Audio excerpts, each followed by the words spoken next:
metas alcanzar.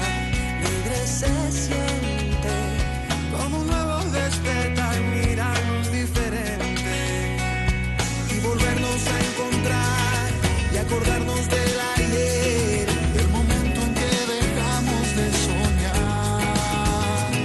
Ya no voy a desistir, ay, con tu amor seré capaz. Ya pasamos 100 años de soledad. Es el momento de crecer, busquemos la felicidad.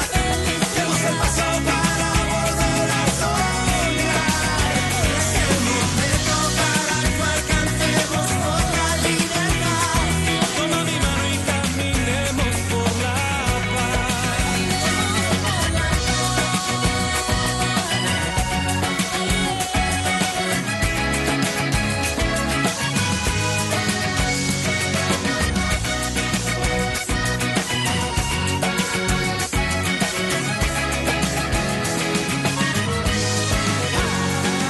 Hoy quiero contarle al mundo entero que mi pueblo es corazón de mucho sentimiento, que ha sufrido el desamor de tanto tiempo y ahora se volvió canción que busca un nombre nuevo y volvernos a encontrar y acordarnos del ayer, el momento en que dejamos de soñar.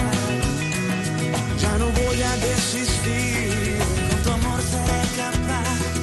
Ya pasamos 100 años de soledad. Es el momento de crecer, busquemos la felicidad. Demos el paso para volver a soñar. Es el momento para que cantemos por la libertad.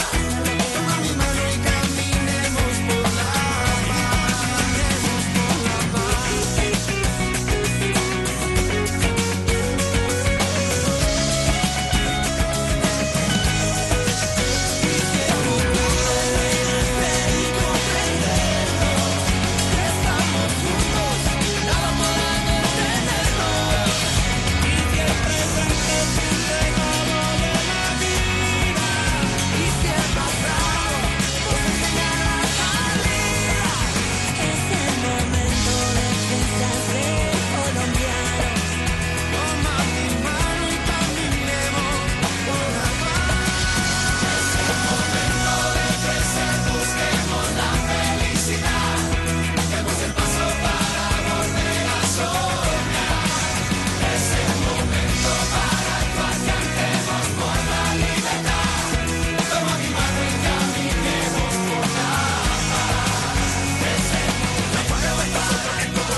Buenas noches, que viva Colombia, que viva la paz en Colombia tras más de 50 años de conflicto armado. Bienvenidas y bienvenidos. Esto es Ojo con los Medios, compañeros.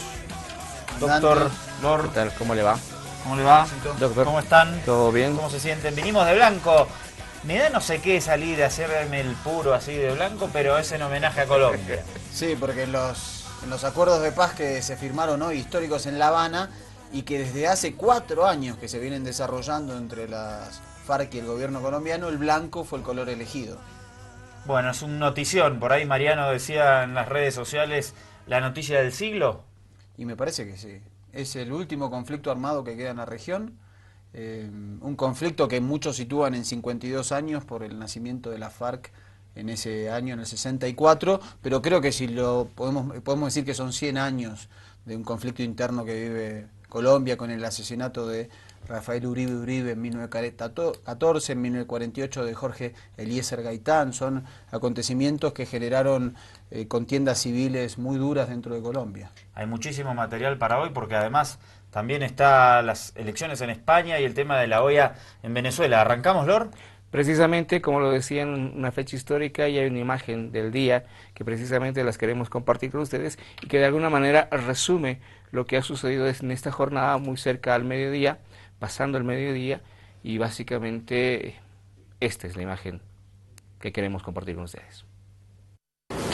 En este momento, el presidente Raúl Castro Ruz recibirá los acuerdos firmados y hará entrega de los mismos al presidente de Colombia, Juan Manuel Santos, y al jefe del Estado Mayor de las FARC, Timoleón Jiménez.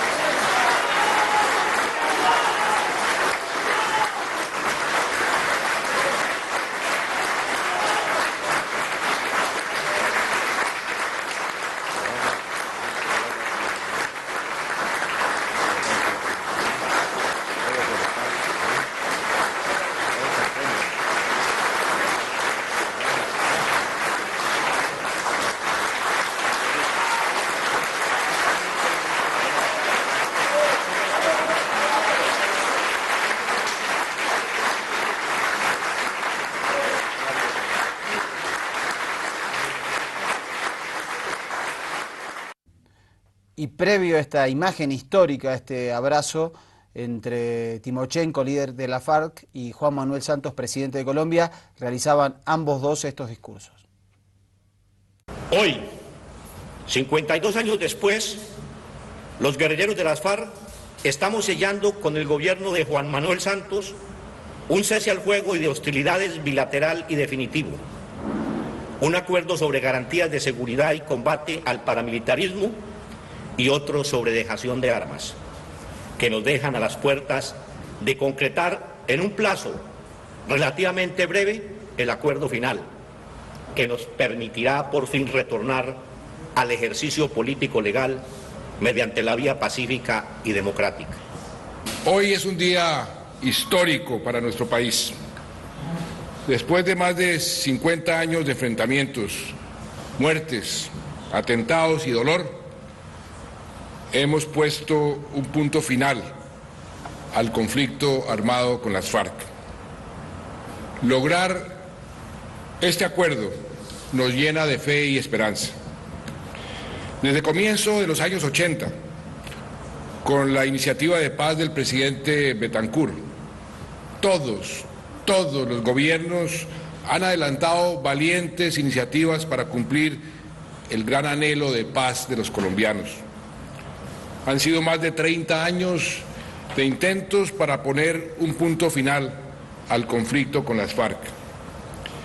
Y hoy hemos dado el paso más definitivo en esta dirección.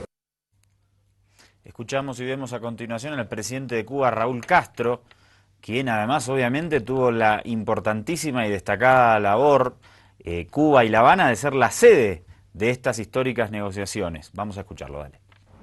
El compromiso del pueblo y gobierno cubano con la paz de Colombia ha sido y será permanente, fieles al legado martiano de que patria es humanidad. Cuba, en su condición de garante y sede de estas conversaciones, seguirá brindando las facilidades necesarias y contribuyendo en todo lo posible al fin del conflicto, con modestia, discreción y profundo respeto a las posiciones de las dos partes. Felicitando al gobierno de Colombia y a las FARC-EP, ambas partes han trabajado sin descanso, con seriedad y compromiso, para lograr los cruciales avances anunciados hoy. Quedan aún importantes y difíciles cuestiones pendientes en la mesa de conversaciones, pero somos optimistas. Estamos más convencidos que nunca de que el futuro de Colombia será la paz. Ahora bien, el tema de esto que decía el presidente, de que quedaban pendientes, también lo toca Piedad Córdoba, que también formó parte precisamente de alguna manera de estas negociaciones de la paz. Vamos con esta nota, porque se habla de desafíos de la paz. Hay que dejar de escuchar esas voces agoreras que quieren decir que lo que va a haber es un caguán en todo el país. La paz tiene un costo, tiene un sacrificio y tenemos toda la obligación de acompañarla. Creo que el punto más importante en este momento, que no solamente preocupa a las FARC, sino que preocupa a todo el mundo, a todos los que trabajamos en derechos humanos, a todos los que trabajamos en paz, es el tema del paramilitarismo. Para nadie es un secreto que hay un desembarco de paramilitares en muchas regiones del país, como por ejemplo lo podemos decir claramente en el Meta, lo podemos decir en el Chocó, en el Caquetá, dando un criterio muy importante, y es el de sometimiento a la justicia por parte de estas bandas criminales, que no puede decirse que son los mismos paramilitares. Y ese es un tema donde ya la fuerza pública, llámese el ejército y la policía, tienen que reformarse, tiene que haber una reingeniería para la paz, y la policía tiene que cumplir un rol que es el que tiene que cumplir, es el de la seguridad de los ciudadanos y ciudadanas de este país.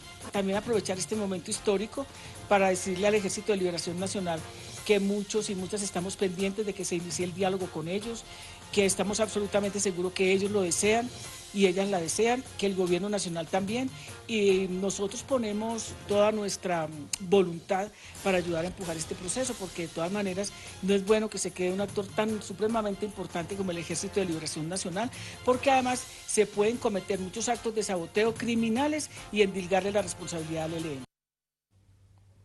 Y efectivamente los colombianos salieron a las calles a esperar esta firma, esta rúbrica. Hubo pantallas gigantes en el centro de Bogotá y muchos expresaron su felicidad y hasta su asombro por este evento histórico. Lo vemos aquí informado por la cadena Telesur. Afortunadamente mi departamento ha sido golpeado por el flagelo de la violencia por mucho tiempo y agradecemos a Dios por la oportunidad de disfrutar de este proceso de paz que hoy llega a su acuerdo final. Para nosotros es una alegría inmensa porque significa esto el fin de la guerra y esperanza para muchas familias. Que hay que aprovechar la gran oportunidad de la paz y prepararnos para decir sí a la refrendación de la paz. La alegría la tenemos que transformar en voluntad de acción, en compromiso. Esto es de todos, la paz es de todos. Por eso tenemos que salir a demostrarlo. Y demostrarlo en el voto por la paz y en la construcción de paz en cada rincón de Colombia. Para mí es como un renacer. Después de esos ríos de sangre, de miles y muertos que les colocó el pueblo, vuelve a renacer nuestra esperanza. Hoy, cuando en La Habana logramos que se firmara un acuerdo, el cual esperamos que sean estas oligarquías, que sean estos miserables traficantes de la muerte, que lo respeten. Esperamos el acompañamiento de toda América Latina, esperamos el acompañamiento de todos los pueblos de América Latina. Pasamos ahora sí a ver la declaración, el testimonio de Álvaro Uribe, quien fue uno de los principales opositores a este proceso de paz impulsado por Juan Manuel Santos. La palabra paz queda herida por el gobierno que amenazó con terrorismo urbano y más impuestos para justificar su claudicación ante el terrorismo.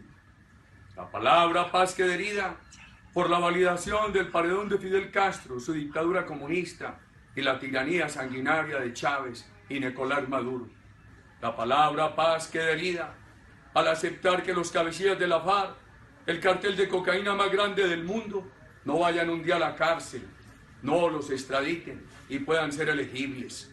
La palabra paz queda malherida por la democracia y la libertad amenazadas, al estilo de los testigos Castro y Maduro, que en nombre de la justicia social han oprimido y empobrecido a sus pueblos.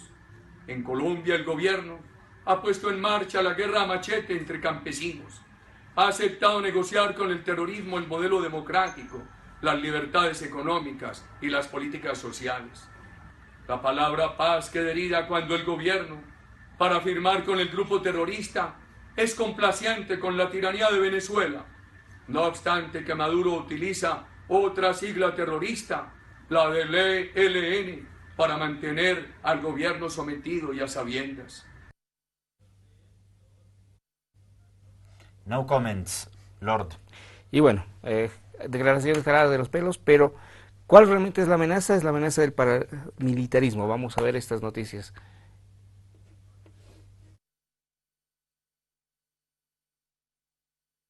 Sí, dale. En los departamentos del Valle del Cauca y Cauca, defensores de derechos humanos y organizaciones de mujeres han sido declarados objetivo militar por parte de grupos paramilitares. En el mes de marzo fueron asesinados 9 campesinos y 7 dirigentes populares. El sector universitario también ha sido golpeado por estas estructuras criminales. En el caso de Colombia, el paramilitarismo, a uno de los sectores que más ha golpeado en estos años, ha sido al sector de las universidades, a los profesores y profesoras, a los investigadores, a los estudiantes que están en esta línea y que han denunciado la situación colombiana. El paramilitarismo no solo es una amenaza permanente, sino una realidad que se aviva cada día más, cuyo fenómeno el gobierno colombiano continúa desconociendo. Paramilitarismo no hay en Colombia. Difícilmente se podría entender que las FARC concluyeran el paso de una organización armada a movimiento político legal sin tener garantías ciertas de su desmantelamiento. De la mesa debe salir la certeza absoluta de que el fenómeno paramilitar desaparecerá definitivamente. Este es un tema trascendental, ya que en él reside la clave de la paz y de la guerra en Colombia. Bueno, vimos un panorama bastante amplio de todas las reacciones que ha generado esta jornada. A mí me gustó mucho ver la imagen al inicio del bloque del momento de la firma, ¿no? Me gusta cuando vemos que Obama va a Cuba, que Estados Unidos vuelve a hablar con Irán, a diferencia de lo que pasaba, y lo destacamos varias veces aquí, ¿no?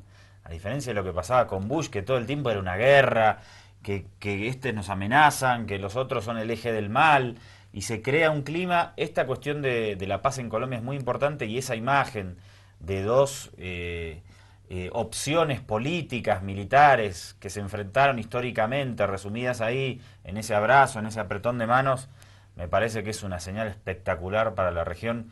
Por eso, Mariano, vos decías hoy, lo resalto, la noticia del siglo, de alguna manera. Sí, y es la noticia del siglo además porque cientos de corresponsales que se trasladaron a La Habana contaban en distintos medios de comunicación, aplaudieron y se pusieron de pie también ante esta imagen. Es decir, a pesar de estar cumpliendo su labor de periodística, no dejaron de conmoverse ante esta situación. No olvidemos que Colombia es el segundo país con más desplazados en el mundo.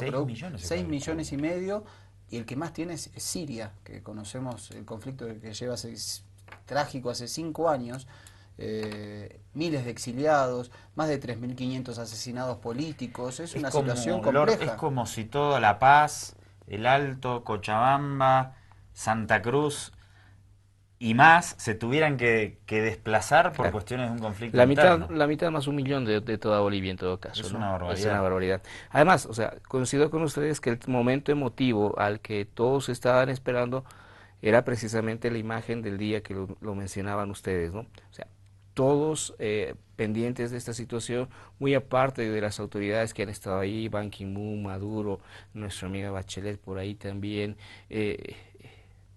Lo que llamó la atención, lo que como ves, que después de 50 años, más de 4 años de negociaciones con la FARC, entre idas y venidas, recuerdo que en algún momento comentábamos secuestros de por medio, que el señor Uribe también metía su calda como para evitar este tema de la paz. Entonces es algo que les ha costado a los colombianos entenderse, y ha sido un proceso donde en algún momento también simbólico que sea Cuba, ¿no?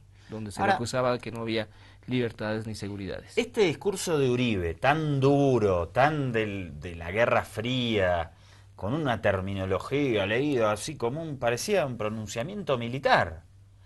Evidentemente que hay muchos sectores de la población colombiana que avalan este tipo de postura. Y veíamos a la gente celebrar el acuerdo en Bogotá. Pero ¿hay estadísticas de cuánta gente está a favor y en contra del referéndum? Del acuerdo de paz. Del acuerdo de paz, arriba del 70%. Lo apoyan hoy, porque antes era casi mitad y mitad. Sí, arriba del 70%. Es el apoyo que recibe hoy este acuerdo de paz. Y es importante, dentro de estos 4 años creo que ha habido una posesionar el tema de que la paz en Colombia era importante. 50 años desde hablar el tema de las tierras, que empezó por ahí, ¿no es cierto? Y que se ha convertido en algo que ha hecho sangrar a Colombia. Me parece que en estos 4 años de negociación ha habido un cierto posicionamiento a favor de la paz. Esperemos que este proceso pueda consolidarse. No es tan fácil como firmar un papelito. Aunque no fue nada fácil firmar el papelito, ahora viene lo más difícil. Sí, porque hay que recordar lo que pasó en los anteriores procesos de paz. En el año 85, sectores de la FARC formaron un partido político, la Unión Patriótica, le mataron 2 candidatos a presidente y un promedio entre 3.500 y 5.000 militantes. En el año 90, el M-19, la guerrilla marxista, creó la Alianza Democrática M-19, ganó las elecciones constituyentes del 91, encabezaba las elecciones presidenciales. Fueron asesinados Jaramillo y Pizarro, sus 2 máximos líderes y candidatos a presidentes, y fueron asesinados 3.000 militantes populares. Hagamos una pausa y al regreso te vamos a mostrar parte de esa historia, porque siempre tenemos que tener presente lo que ocurrió en el pasado, si no, no podemos comprender la actualidad. Lo hacemos a la vuelta.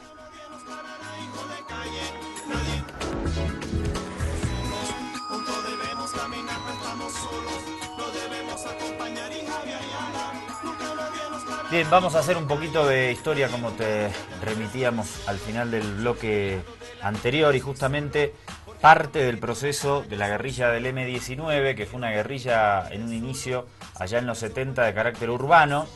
Luego, bueno, fue una larga lucha e historia esa, tuvieron que replegarse en determinados momentos a las zonas rurales, tenían una acción muy espectacular en las ciudades, llegaron a tomarse el Palacio de Justicia en Bogotá, lo que degeneró en una masacre con más de 100 personas masacradas por el ejército, incluidas todo el personal. Sí. Una cosa impresionante en el año 1985. Sí, ese fue un poco el declive del M-19, que era una guerrilla que además tenía muchísima aceptación en sectores urbanos, intelectuales y estudiantiles. Y recordemos también una de las grandes acciones fue cuando robaron el sable de Simón Bolívar. Vamos a recordar algunas imágenes del M-19 cuando dejaban las armas en los años 90.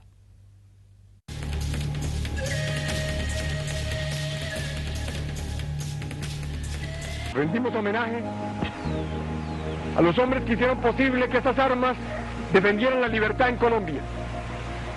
A los hombres que nos enseñaron a hacer una guerrilla diferente a todas las guerrillas de Colombia y América Latina. Pero ha llegado el tiempo de dejarlo. Ha llegado el tiempo de comenzar un camino distinto.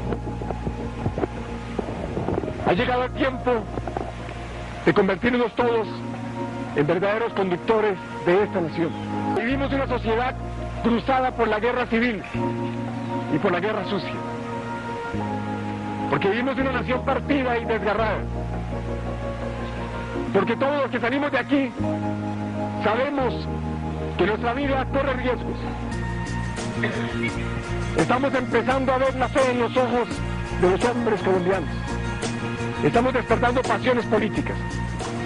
Estamos haciendo vibrar de nuevo este país. En que los dioses de nuestros padres, el Dios de nuestros padres, defienda una posibilidad de paz en Colombia y entierre definitivamente la guerra civil que se cierne sobre nuestro país. Que Él cierre el ciclo infinito de las guerras civiles colombianas y que este gesto nuestro, valeroso y altivo, sirva de enseñanza a todos los hombres, a todas las mujeres, a todos los niños, a todos los jóvenes de Colombia. El M-19, en las manos de su comandante general, hace dejación pública de la última arma en manos del movimiento 19 de abril por la paz y la dignidad de Colombia. Unos meses después, Carlos Pizarro, máximo líder del M-19 y candidato a presidente de la Alianza Democrática M-19, era asesinado por sicarios contratados por el paramilitarismo, encabezaba las encuestas en ese momento. Y en los acuerdos de paz que se firmaron, y que se iniciaron hace 4 años, las FARC pidieron que uno de los que esté en esa mesa de negociaciones por parte de la guerrilla era Simón Trinidad. Él se encuentra injustamente en cárcel estadounidense con un trato cruento. Aquí vamos a repasar una entrevista que le hizo el periodista argentino Martín Caparrós en el año 99 a Simón Trinidad, uno de los líderes de la FARC.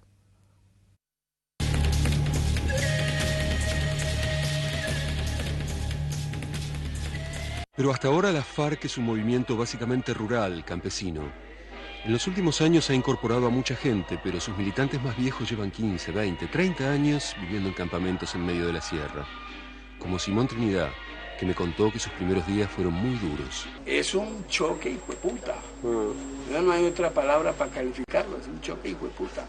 Y entonces es la lucha de uno, ¿no? Bueno, es el amor a los hijos, es el amor a la esposa, es lo que significa para todos nosotros la familia, los padres, los hermanos, las amistades, los parientes, la misma profesión. La universidad había que dejarla, porque yo nunca le tomé cariño al trabajo de banquero, y fui el peor banquero del mundo, ¿sí? Porque para ser banquero se necesita no tener alma. Mira, pero digo, es una contradicción muy berraca la que se le presenta a uno, porque es la familia, es las mujeres, los hijos, es eso, las comodidades que yo tenía en la vida normal. Pero por otro lado están las convicciones políticas. Es decir, si no hago esto, ¿qué soy? Un traidor. Entonces uno dice no. Por encima del dolor, por encima del sufrimiento, de la falta que le hace a uno, de la parte afectiva que cuenta tanto en el ser humano, yo agarro mejor la lucha guerrillera. Y te cuento, los primeros días, cuando yo iba a pagar la guardia, en la noche o en el día, estaba uno solo pagando guardia, mirando a ver si hay enemigo que se mueve por ahí por los caminos, varias veces yo lloré. Porque uno en la mente la tiene, bueno, ¿qué estará haciendo la hija? Cuando llega el momento de los tiros, ¿qué es lo que hay que saber? ¿Qué es lo que hay que hacer ahí? Eso uno al principio no entiende. Yo no entendía, pero al principio cómo era la vaina, de los tiros dónde venían, si son tiros nuestros, son tiros del enemigo. Pero uno se va adaptando a eso, uno va captando todas las cosas. La posibilidad de la muerte es diaria, es inmediata, es permanente, pero tú no piensas en eso nunca. De pronto, cuando el peligro está más potenciado, momentos previos a un combate, momentos de un combate, en un instante, tú puedes de pronto pensar en la posibilidad de morirte, pero realmente son instantes tan fugaces que no representan nada. Si tú te pones a pensar en la muerte, no, pues, tú no haces nada. Imagínate tú en la guerra, lo que dentro de las posibilidades, 50 y 50, o salgo vivo o salgo muerto, y tú lo sabes, tú lo sabes, tú lo sabes, tú lo sabes, tú lo sabes. Tantas y miles de historias, imagínese usted en 50 años de lucha armada, todo lo que se genera y esa vida de la gente que Simón Trinidad era un trabajador bancario. Trasladarse de la vida citadina al monte y a escapar del ejército, realmente una lucha militar es algo muy complejo, no es irte a la selva a hacer campamentos y divertirse un rato por ahí. Son años y años sin salir de la ciudad, perseguidos por el ejército. Bueno, finalmente él fue capturado y, como contaba Mariano, ahora está preso en los Estados Unidos.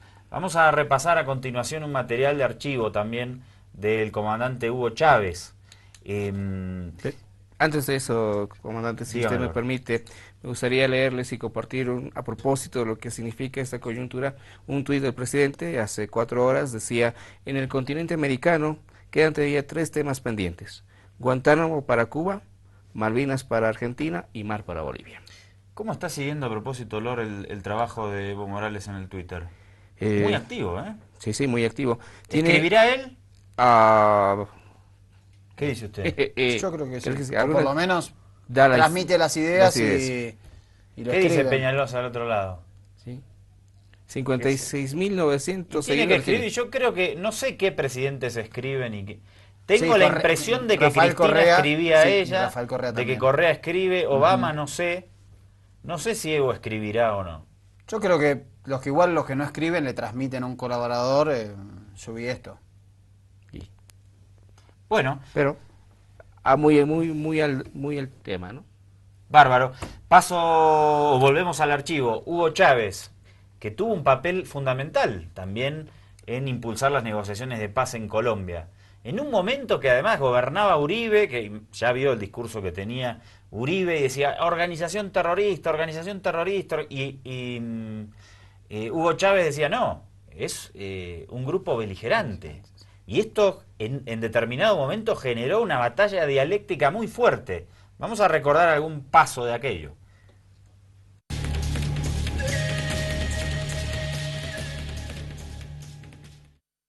Las declaraciones que usted entregó el viernes pasado sobre el tema de las FARC, de dejarlo como un grupo beligerante y no un grupo terrorista, cayeron muy mal en Colombia y pues simplemente los colombianos se sintieron indignados porque el grupo guerrillero sí es grupo terrorista porque masacra, asesina niños, mujeres embarazadas, negocia con el narcotráfico, se mantiene con el narcotráfico. ¿Por qué quitarle el rótulo de terrorista? Yo creo que tú no estás asumiendo una actitud imparcial, tú tienes tus valores propios, ¿ves? Tú tienes tus valores y bueno, pero yo estoy seguro que no todos los colombianos piensan como tú. Yo estoy seguro que no todas las colombianas piensan como tú. Yo estoy seguro que si nosotros hacemos una encuesta y le preguntamos a los guatemaltecos que vivieron una guerra de medio siglo, si quisieran la paz para Colombia, dijeran sí. Yo creo que tú como mujer joven colombiana, no sé si ya tienes hijos, pero si no los tienes, los tendrás. Ya tienes, ¿verdad? ¿Tú quieres que tus hijos sigan en una Colombia de guerra? Quiero paz en mi país. Bueno, entonces colaboremos. ¿Por qué darle beligerante a un grupo que no lo es? Ustedes están a veces como ciegos, ¿saben? Ustedes a veces están como ciegos. Mira, te voy a decir una cosa. En Venezuela hubo guerrilla. Yo fui antiguerrillero. Y los guerrilleros pusieron bombas. Secuestraron. Mataron. A ellos también los mataron. En la guerra hay muertes de bando y bando. Hay abusos de bando y bando, las guerras, y sobre todo que la guerra de Colombia, como no es una guerra internacional, es una guerra sin reglas. Las guerras internacionales tampoco tienen reglas. Tú me hablas de que las FARC son terroristas por esto y por aquello, y dime tú, ¿qué opinas tú? Oye, te voy a preguntar, si quieres, respóndeme, si no, pero te la dejo.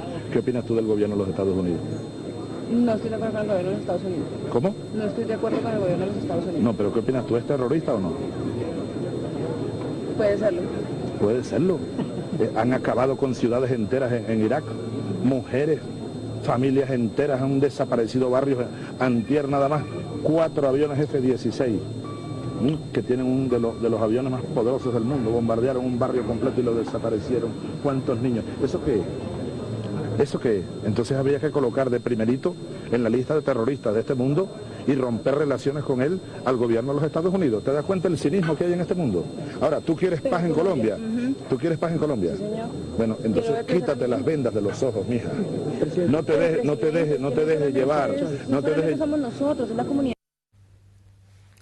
Muy interesante la reflexión que hacía Hugo Chávez, claro, porque en lo que veníamos charlando, en materia discursiva, si uno dice, no, son terroristas, con los terroristas, lo decía Bush, con los terroristas no hablamos.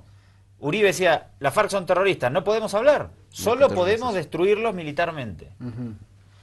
Y eso es negar la política, negar que es un conflicto político y no un conflicto militar, porque te ocurre en fronteras adentro y marca a las claras una dificultad social, una injusticia social y desigualdad social que hace que las guerrillas surjan.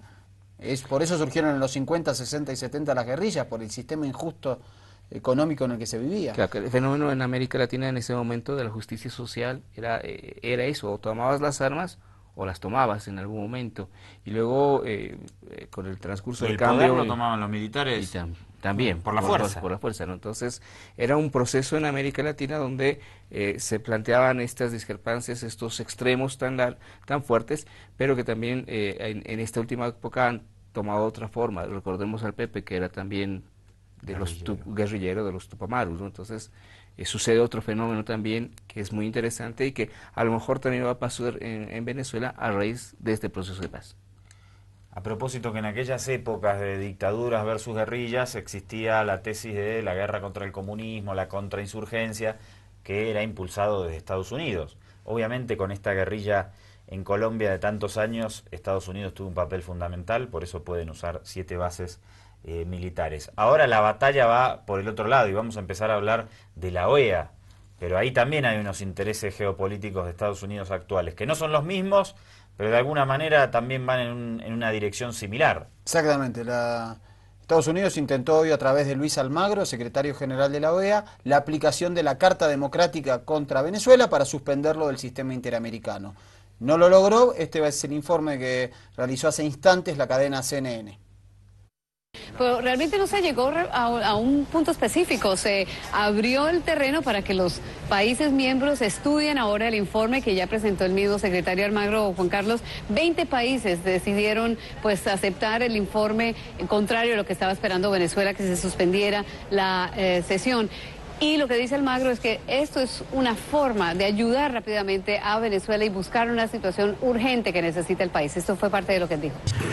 La OEA tiene que saber hoy si su Carta Democrática es un instrumento fuerte para defender los principios de la democracia o si es para los archivos de la organización.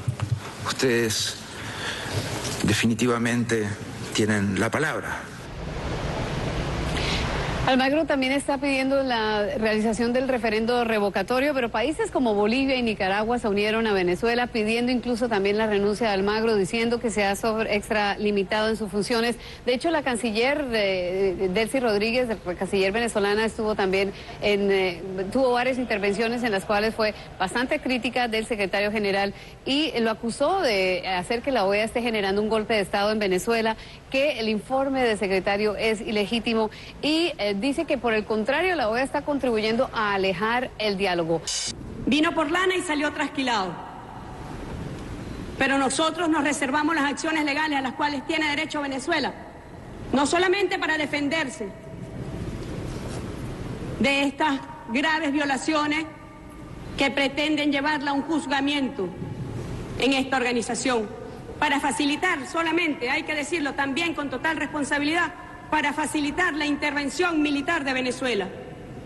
Allí demostré cómo se ha armado todo un rompecabezas para justificar la intervención de Venezuela y a la cual el señor Almagro ha servido de títere útil al gobierno de los Estados. No hay todavía una idea cuándo se puedan reunir. Lo que puede pasar es que o el secretario general o cualquier otro país puede traer esto a colación una vez más. La situación en Venezuela pudiera generar también una reunión rápida y ver realmente si entonces a raíz de ese informe el Consejo Permanente valida el argumento o la presentación del secretario general y determina que sí hay una alteración del orden constitucional. Si eso es así, entonces se toma otra medida, que es la gestión diplomática y la mediación. El problema aquí es que la misma canciller dijo hoy que no acepta ni la asistencia, ni la ayuda, ni los buenos oficios de la OEA, no importa lo que pase.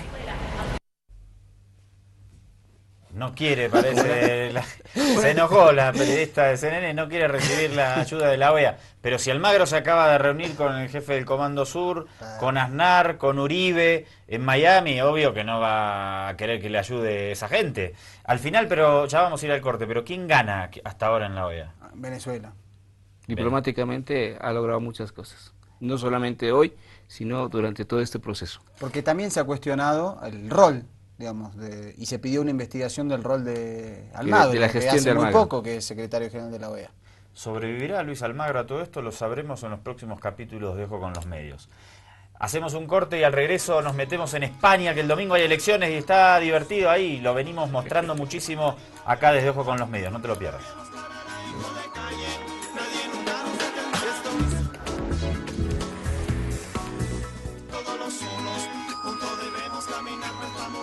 Bien, hablamos de España. Mi candidato, Mariano Rajoy. Macri dijo, yo quiero que gane Rajoy, yo también. Está bien. Mariano Rajoy. Por solidaridad, ¿no? Lord ya dijo hace 6 meses va a ganar Iglesias y yo le dije, no Bien. sé si se lo dije, pero pensé, este está loco, está soñando. Pero lo dijo de la elección del 20 de diciembre. ¿Sí? Unidos Claro, Podemos. no por esta de ahora, Claro, el 26 pero igual, de junio. Unidos Podemos. Importa, Unidos se Podemos. anticipó, está bien. Bueno, y hablando permítame antes de esto, ya que estamos en España y en Europa, hay una cosita que quería compartir con ustedes a propósito de lo que está sucediendo en Europa, la Eurocopa, que también ha copado mucho la atención y sobre todo... Pero espere, el domingo va por Argentina, ¿no? Sí. Uy, Sí. hizo como... Sí. Sí. Bueno, en la Eurocopa, ¿qué pasó? Bueno, hay un país, Islandia, que ha participado por primera vez en la Eurocopa y que está en octavos de final, pero lo emocionante es esto que viene a continuación y que quiero compartir con ustedes.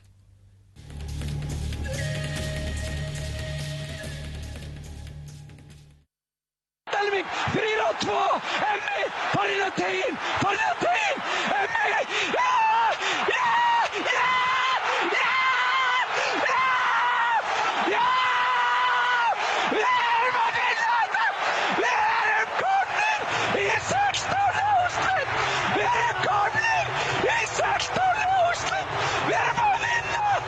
Østerrike, retten farin, nú skiptir engu máli, við komnir áfram, Arnór Ingvi Traustason að skora. Evidentemente hay algunas cuestiones que no hace falta entender, ¿no? Más allá de que... De la emoción esa te dice todo, ¿no? Lo que genera el fútbol. Minuto 94, Islandia estaba jugando y con este gol clasifica a octavos de final. Pero yo no sé nada de Islandia, es un país muy pequeño, todo congelado, es lo único que sé, y que Björk es de Islandia. ¿Usted tiene algún dato adicional? A ver. Y que lo echaron al primer ministro por los Panama Papers. Por los Panama Papers, por ejemplo, ¿no? Son 331.000 habitantes en Islandia. 331.000. Sí. Y el dato curioso es de que les dobla las ovejas, es decir, hay 600.000 ovejas por cada persona. O sea, para abrigarse, porque Islandia, recordemos, una isla muy cerca de Tan Groenlandia. frío viven pueden vivir las ovejas. Para que vea. Y hay un detalle que me llamó bastante la atención mientras se revisaba estos datos, y es que en Islandia hay 200 volcanes activos en ese pequeño territorio, y llama la atención esto, por eso no hay hormigas allá, y hasta 1989 estaba prohibida la cerveza en Islandia. ¿Por qué no hay hormigas? ¿Porque hay volcanes, dice usted? Sí. ¿Y cuál es la relación? Las ovejas. Y las ovejas. ¿Pero y qué comen las ovejas si es todo nieve, todo hielo? Es eso. Esa explicación te la debo. Lo que pasa es de que Islandia tiene también ese microclima. O sea, tiene la nieve, tiene el volcán. ¿Hay pero verdecito? La tierra... Para que morfen 600.000 ovejas... La tierra volcánica es bastante fértil. Y tiene 200 volcanes Islandia. Bueno. Y un último detallito. Islandia se presume de ser la primera democracia en el mundo. Hicieron un referéndum también para ver si salvaban a los bancos o no. Exactamente. Y la gente dijo, a los bancos no los salva el Estado. Si quebraron, que se jodan. Sí, ahórquenlos, básicamente. Y hay una palabrita que se utiliza y que nosotros la conocemos gracias a la cultura de Islandia. El geyser.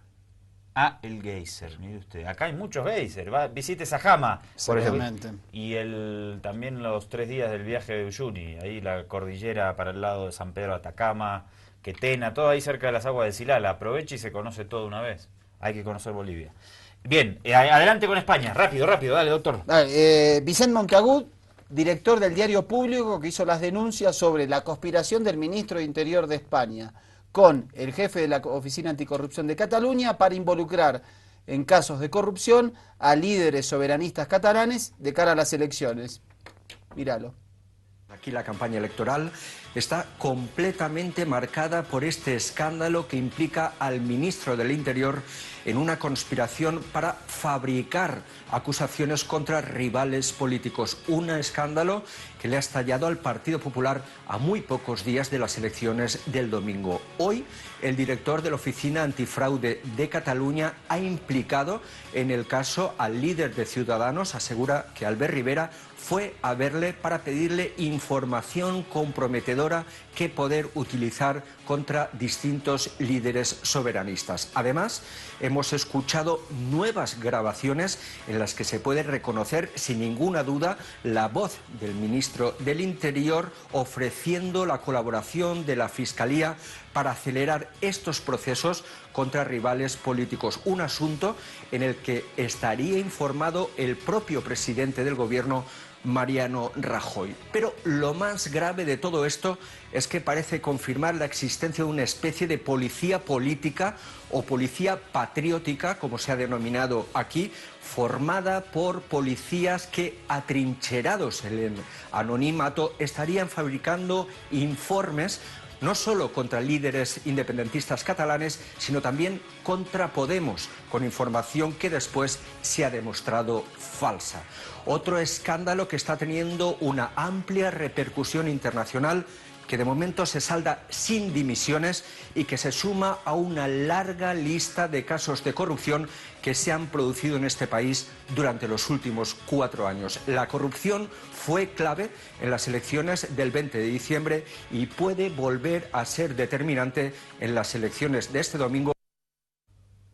Muy rápido, el gobierno español de Rajoy se ha organizado para organizar una campaña de desprestigio contra organizaciones políticas opositoras. ¿Alcanzará este escándalo que aparece en estas horas para que Iglesias pueda lograr el primer lugar y restarle votos al PP? Es lo que todo el mundo está discutiendo. Vamos a ver más repercusiones en otro reporte de la televisión española.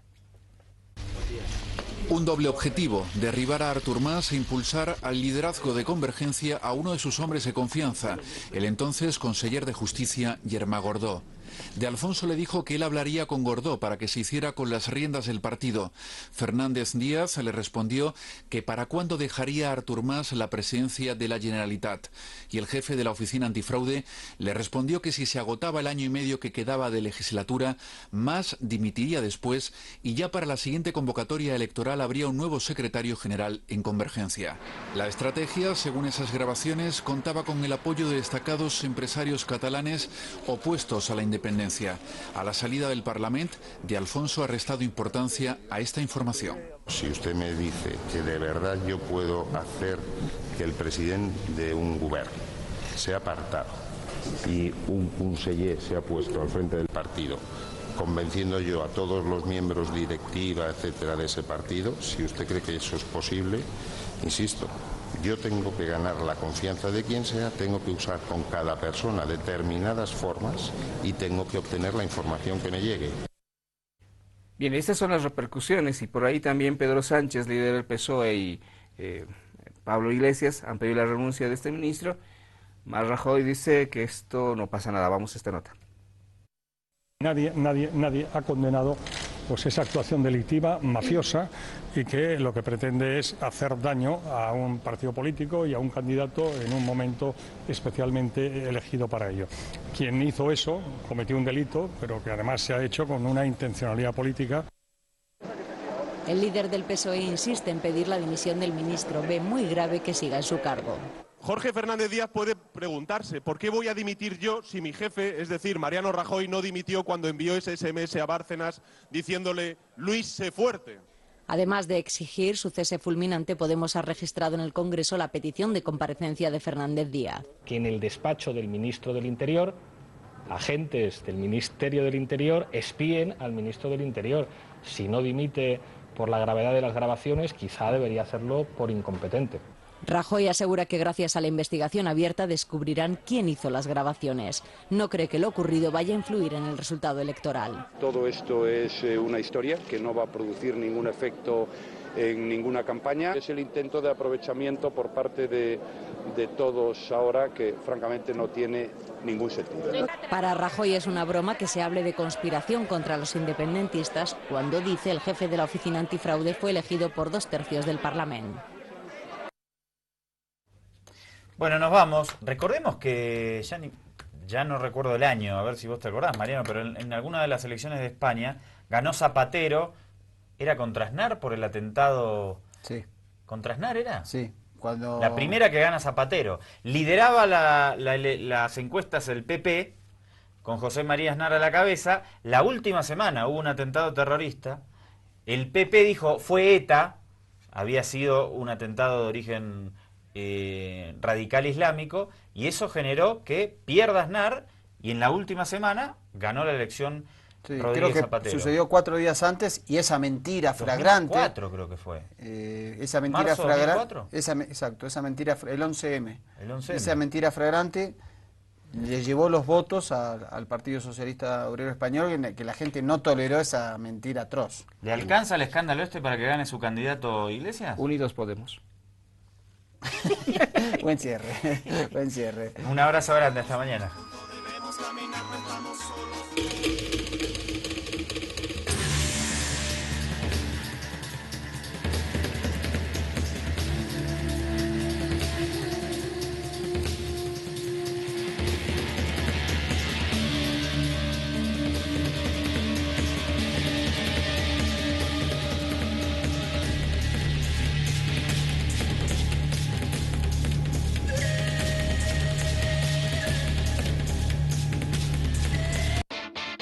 Parque Nacional y Área Natural de Manejo Integrado Amboró.